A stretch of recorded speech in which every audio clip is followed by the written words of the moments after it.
एक छोटीशी बोधकथा. जगद्गुरू शंकराचार्यांना एका व्यक्तीने विचारलं की आपण देवाला नैवेद्य का म्हणून दाखवतो. देव तो त्यातलं काही खातही नाही आणि त्याच्यात काही फारसा फरकही पडत नाही. मग हा निव्वळ ढोंगीपणा नव्हे काय.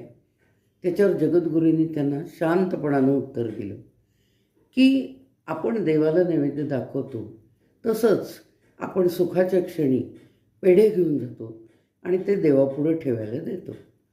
तर देवापुढं ठेवायला दिल्यानंतर वाटेत जर आपल्याला कोणी गाठ पडलं तर आपण काय म्हणतो की हे मी घेतलेले पेढे आहेत, हे देवापुढे ठेवण्यासाठी घेतलेत मी, आणि आपण ते देवापुढे ठेवायला देतो.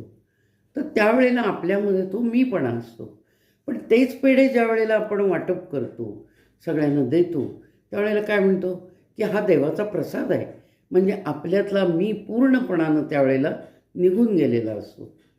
तर असं हे नैवेद्य आणि प्रसाद दाखवण्यामागं आपलं मन अहंकार विरहित आणि मीपणा पूर्णपणानं निघून गेलेला असं झालेलं असतं.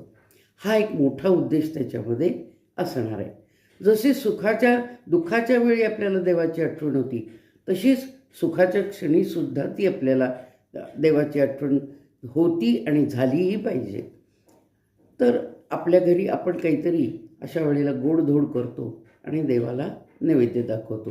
म्हणजेच काय की पूर्णपणानं अहंकारविरहित हे जे काही तू मला दिलं आहेस, हे तू मला दिलेलं आहेस, ह्याच्यात माझं काहीही नाही आहे.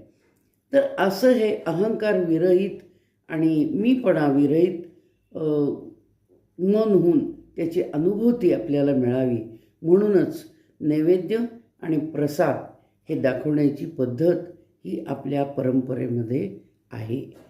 हे शंकराचार्यांनी त्यांना उत्तर दिलं, त्या व्यक्तीला उत्तर दिलं. अशी छोटीशी बोधकथा. तात्पर्य काय की देवाची सुखदुःखाच्या वेळी आठवण झाली पाहिजे आणि नैवेद्य आणि प्रसाद दाखवण्यामागं आपला अहंकार आणि मीपणा हा पूर्णपणाने निघून जातो आणि हे देवाचं आहे ही त्याच्यामध्ये अनुभूती आपल्याला येते. धन्यवाद.